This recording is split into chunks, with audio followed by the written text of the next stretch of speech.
Hello friends, जय साईं। दोस्तों, अगर आप हाई स्कूल में हैं तो निर्देशांक ज्यामिति को आप जानते होंगे। दोस्तों, आज मैं निर्देशांक ज्यामिति पार्ट 5 लेकर आया हूं। पार्ट 4 तक का वीडियो मैं बना चुका हूं, आप उसे देखो। आज मैं आपको सिखाऊंगा कि M1 अनुपात M2 कैसे निकालें। दोस्तों, ये वो सवाल है जो आपके एग्जाम में बहुत बहुत ज्यादा इंपॉर्टेंट है। अभी मजा आएगा ना। ये बहुत ज्यादा इंपॉर्टेंट है। सवाल आता है कि विभाजन बिंदु ऐसे है, कोई बिंदु दो रेखाखंड है, एक रेखाखंड है, मध्य बिंदु है, या कोई कहीं भी पॉइंट है, वो बिंदु जो है उस रेखाखंड को किस अनुपात में काट रहा है। तो आज हम लोग सीखेंगे इसको। बहुत ही आसान तरीके से मैं आपको सिखा दूंगा। आपको क्या करना है, बने रहना है आपको वीडियो के अंत तक। तो मैं विजय राय और स्वागत है आप सबका सत्य साई क्लासेस पर।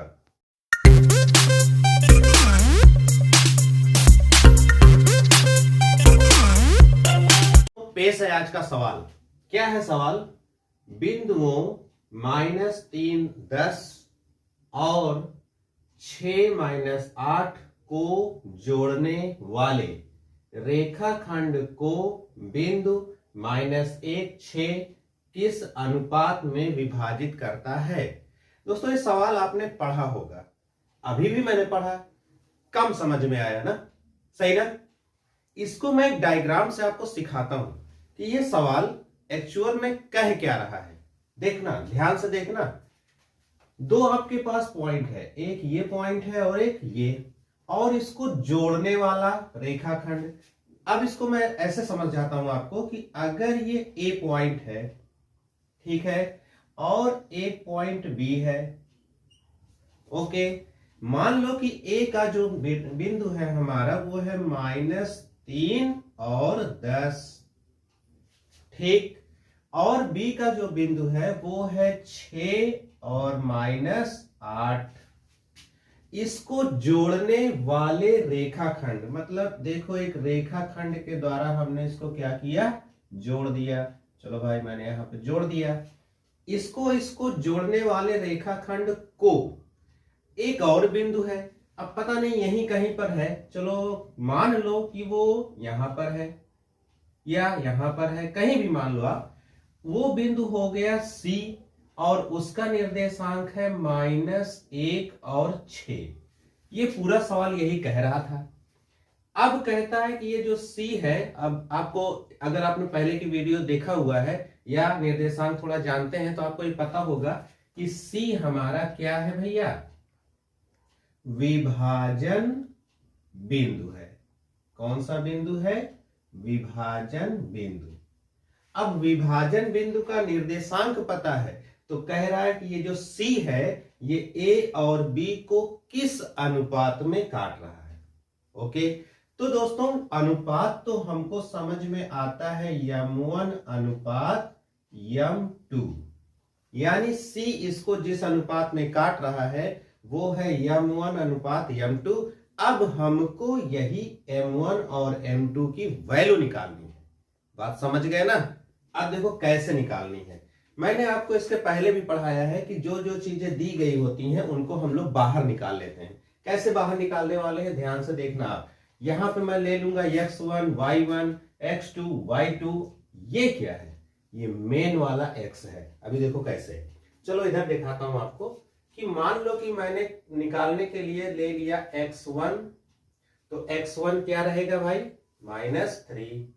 ओके, इसी कड़ी में आपको y1 भी चाहिए ना, तो y1 कौन है, 10 है। अच्छी बात। अब चलो x2 ले लेते हैं और y2 ले लेते हैं, दिख रहा ना। तो x2 कौन है, 6 है, और y2 क्या है, -8 है। लो भाई, ये भी हो गया। अब ये क्या है, यही मेन बात है। ये कौन है, ये मेन वाला x है। अभी मेन x क्या है मैं आपको बताऊंगा।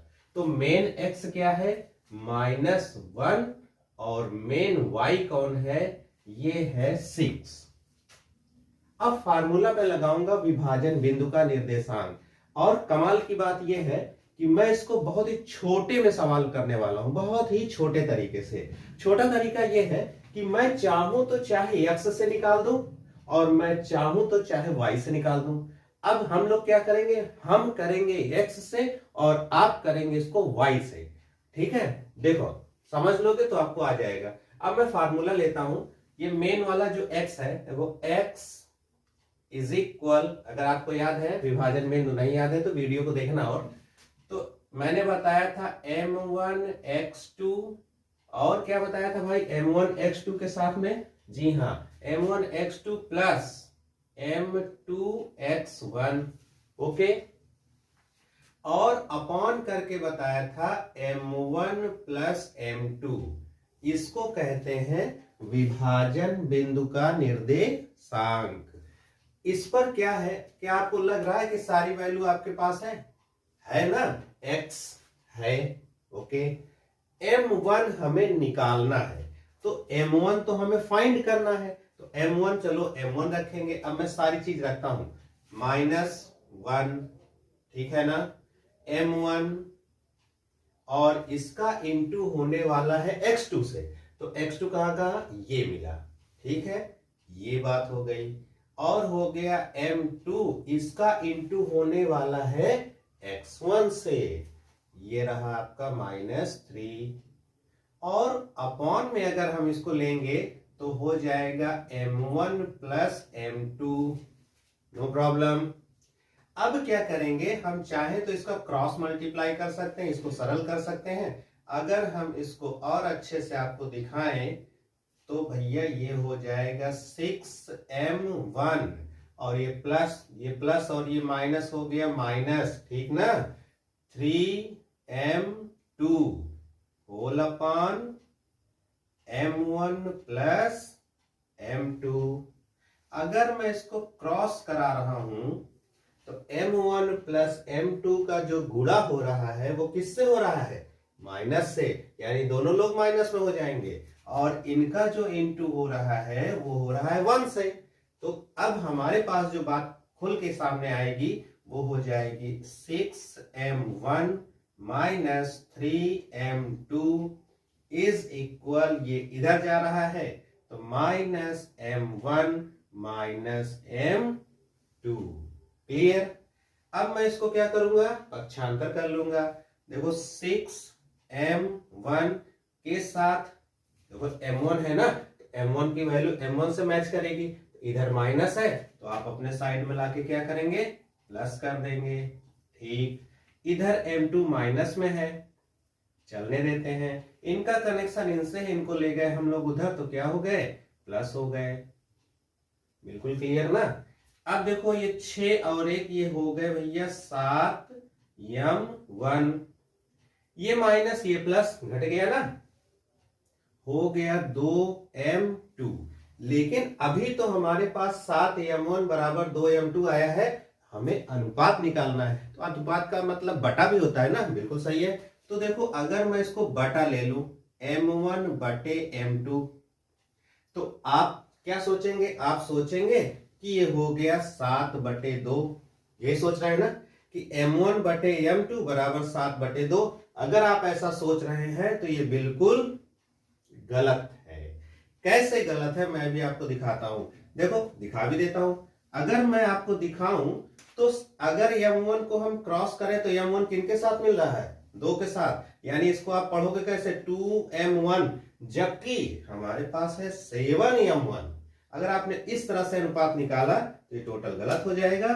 तो इसको हम निकालेंगे कैसे, ये देखो, इसको ऐसे निकालेंगे m1 बटे m2 बराबर 2/7। अब देखो अगर आप क्रॉस भी करते हो तो ये 7m1 बनाएगा, यस, अगर इसको क्रॉस करते हो तो बनाएगा 2, बिल्कुल सही।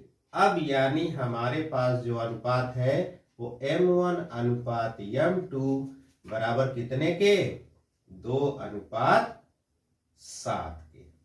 एकदम इजी। कैसा लगा, वाह, आ गया ना, बिल्कुल आ जाएगा, क्यों नहीं आएगा, इतना आसान तरीके से तो बता रहा हूं। तो ये रहा आपका सवाल, और बहुत ही इजी तरीके से मैं मैंने पूरी कोशिश की है कि बहुत आराम से आपको समझ में आ जाए, और समझ में आया भी होगा, क्योंकि अब आप करने वाले हो वीडियो को लाइक और करने वाले हो शेयर, नए हो तो कर लेना सब्सक्राइब, क्योंकि इसके बाद का लेसन और भी इंटरेस्टिंग होने वाला है दोस्तों। जय साईं।